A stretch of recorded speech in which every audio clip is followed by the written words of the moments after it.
So does an ATP meter not measure the biofilm, or does it? I was taking you right there, Bobby. There's a whole bunch of science about ATP. There's three answers to your question. Talking clean in a dirty world. Talking clean in a dirty world.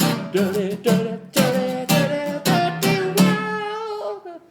Talking clean in a dirty world. And it's one of the origins in healthcare is how do we do cleaning monitoring in healthcare?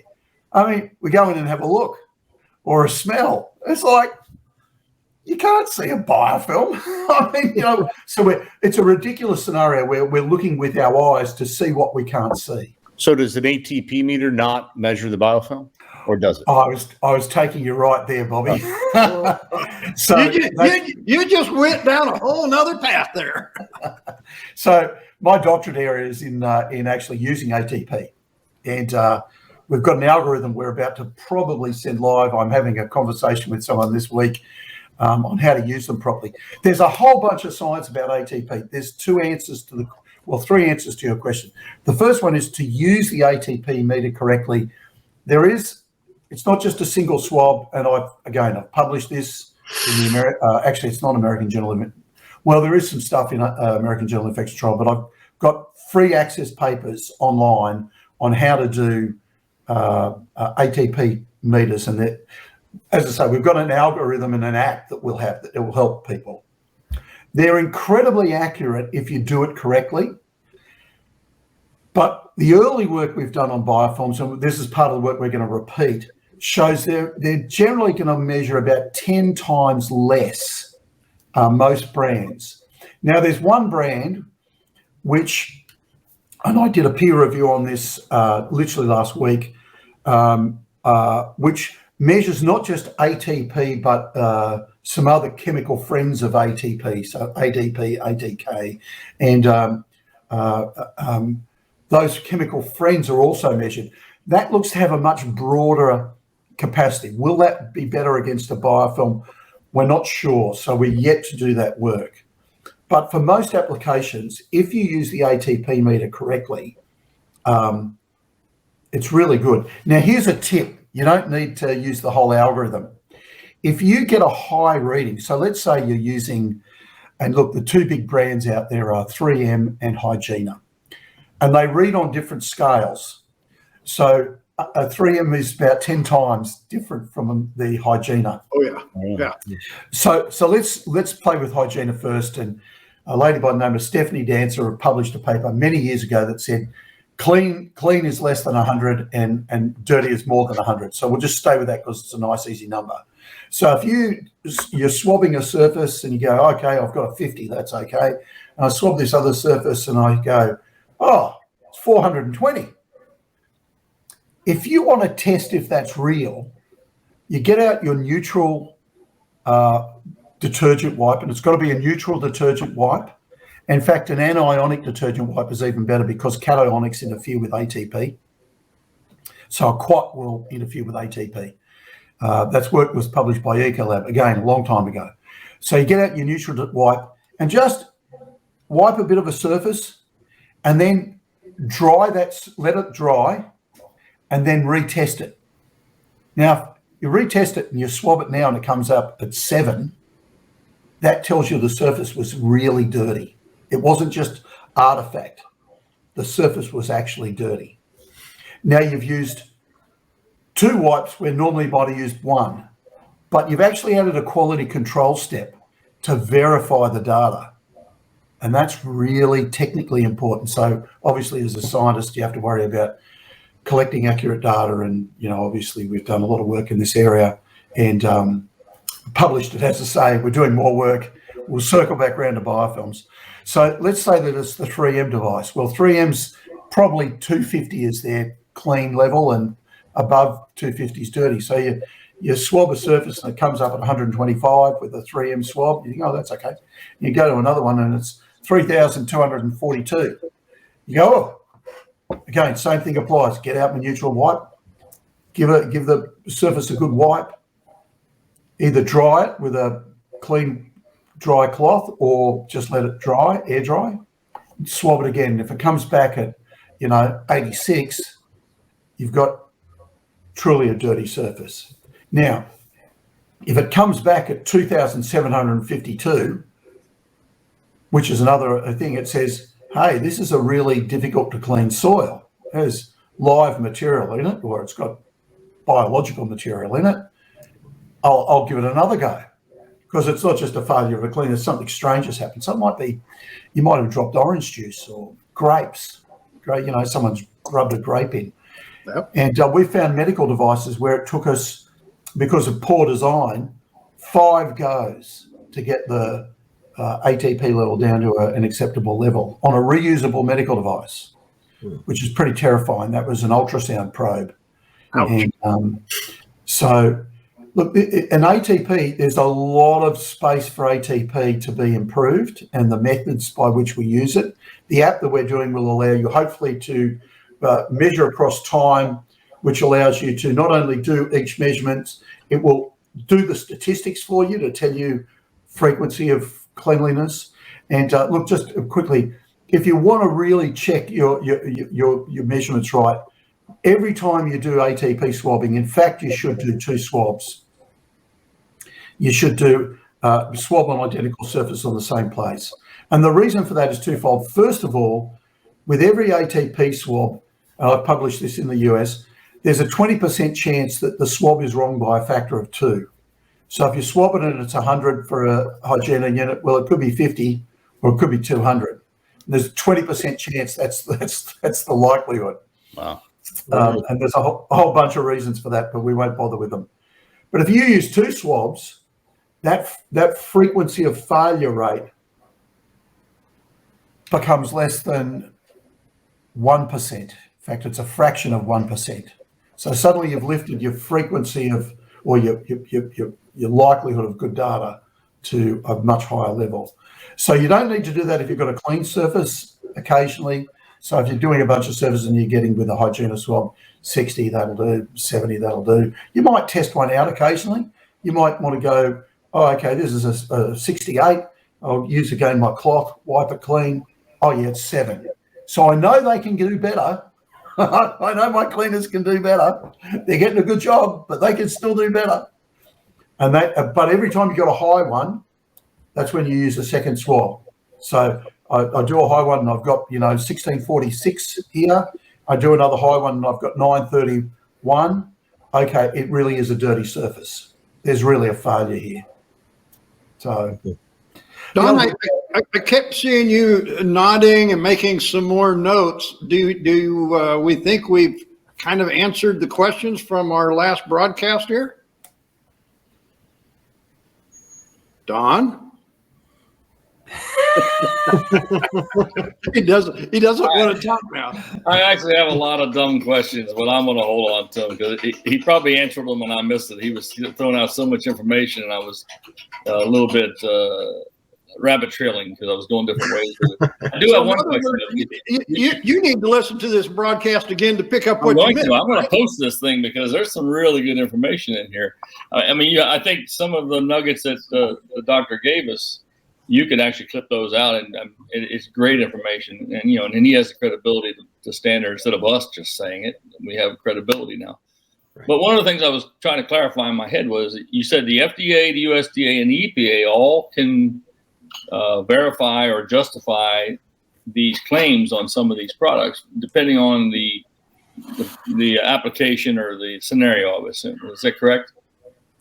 Well, there's tests. So there's standardized microbiological tests that you can do. Right. And each of the regulators says to a potential registrant or a sponsor, okay, we'll put it on the register, but you've got to show us you passed these tests. And here's the conditions we want it to pass in. So for a disinfectant, usually they say, look, my spit can clean a surface, but if I let my spit dry and I add some dirt on top of it, some soil, in other words, let's see if you can kill all the bugs then. So most of the disinfectant tests, one of the standard things you do is you have to add soil and you have to add usually hard water. So you add salty water. So make the disinfectant really test it out. Because, in somewhere like Florida, you guys have got more water than you know what to do with at the moment. And obviously, you're going to have plenty more this afternoon, Javier. But if you go up to Arizona and you're 30 miles out of Phoenix, you're probably operating off an artesian bore, and the water quality is not so great. And I mean, that'd be the case any time that you're in Texas, but that's okay. Your water quality is going to vary from place to place. So each of these regulators has these standard tests, and they also will specify what microorganisms. So you might think, oh, I'm really good at killing Staph aureus. I'm not so good on E. coli. And they come along with the test, they go, oh, great, you've tested Staph aureus. Where's your E. coli test? And that's another thing the bio-based disinfectant people do, is they'll find the bug they're good at killing. Look at this. Oh, we've got a graph. Here's a graph. And, Doctor, I have a question for you. Do these tests, obviously referring to these from all the different government institutions we're talking about this, but is the same? Is it still applicable with viruses as well? From a viral aspect, do they test the viruses the same thing? Absolutely. And there's testing viruses quite complex depending on the virus, Javier. So some of them grow quite well, and you use very different methods. So things like influenza virus, you grow in eggs. And in fact, one of the reasons, you may know this, but one of the reasons you have to watch out for people when they get a flu shot is if they've got an egg allergy, there's a crossover risk. So it depends on the virus. Some viruses are easy to kill. There's a wonderful, now retired researcher down at the University of Arizona who we used to call Dr. Dunny, Dr. Toilet, and his name is going to come to me in a minute because I think you've had him on, Dave. And he did a lot of work on norovirus on the Colorado River. And that virus is a gut virus. And gut viruses, they live out in the environment, and they can get in the water, usually from your poo. So someone who's had the bug, it's in their gut, and they poo it out. The poo gets in the water, the virus is in the water, and you eventually eat or drink something that's been in contact with that contaminated water. The virus goes into your mouth, survives your alimentary canal, gets into your gut, and then infects you. Now, anything that can live like that is pretty hardy. So noro's like that. Hepatitis A is like that, another fecal oral gut virus. So testing those viruses is quite different from, say, testing COVID, which is a respiratory virus, different methods. But in every case, there's usually a way we can separate the virus out to test it against an antiviral disinfectant and then see if we can recover it. And so for those specific claims, the EPA has a special list, I think it's list K, of products where they know it's killed certain viruses. If you're on list K, we're pretty safe to assume you're going to kill the COVID virus. Now, most people now have gone out and got COVID virus testing done on their disinfectants because it's now become quite easy to do. It's not even the most expensive test. It was for a while because everyone wanted it, but quite an easy to kill virus away from the body. So I think that we have, it seems like we started with biodisinfectants. We went through ATP, biofilms. I guess this was more of an infection prevention broadcast than it was anything else. So what is there left to discuss, Bobby? I mean, you were the one that said, hey, let's get an expert on here. Have we covered all of the stuff that we wanted to cover? Well, I don't know what everybody wanted to cover, but I learned a lot from the doctor. So I appreciated all the information. It was great. Thanks for coming. Appreciate you being on. We're encroaching on his morning start. He hasn't started his workday, and he started his workday with us. We feel so privileged. Thank you.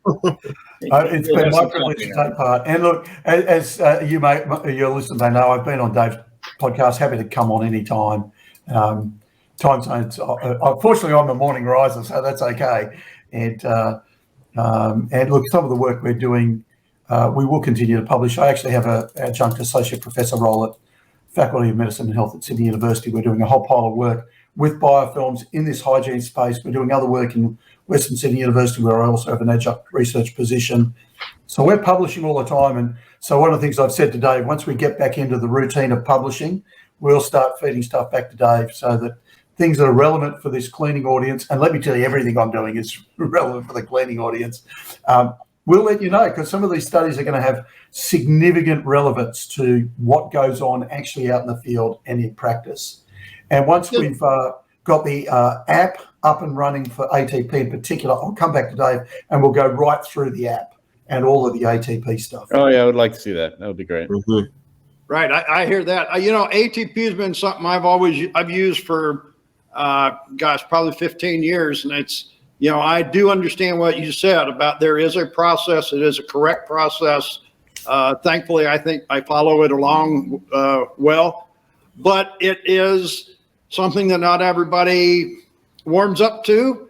But yeah, I agree with you when you said you can't go in and see and smell what our cleaning results are, not when it comes to infection prevention. So, well, you can when it's bad. you can always tell when the cleaner hasn't done a good job. Yeah. to a certain point. Anyway. Okay, gentlemen, I think we'll let Dr. Whiteley get to his day of work, which is not just talking with a bunch of guys here in Florida. Really appreciate your time, Dave, and everyone, Bobby and Don and Javier. Thank you very much. Thank you, Doctor. Before you go, I did want to mention, remember, Dr. Whiteley became a new grandpa here not too long ago. Congratulations. Yes. Hey, yep, got the little fella staying here at the moment. I'm trying not to wake him up. Well,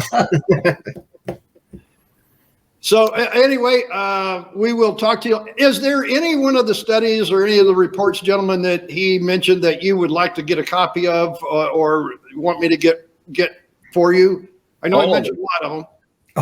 Well, what I'll do is I will send through the graphic. It's on a PowerPoint file. Yeah, that'd be great, Just Doctor. a PowerPoint file. And it's a nice, simple visual graphic. So, and we'll give you the reference if you want it. The reference is science, so it's probably not going to be well read by the cleaning industry, but the graphic is good because it's very easily understood. Well, that's wonderful. Great. We'll attach that to this broadcast so that people can get it as they listen to the show and everything. And we appreciate it. We'll call you back again some other time. Look forward to it. Bye-bye, Doctor. Bye for now.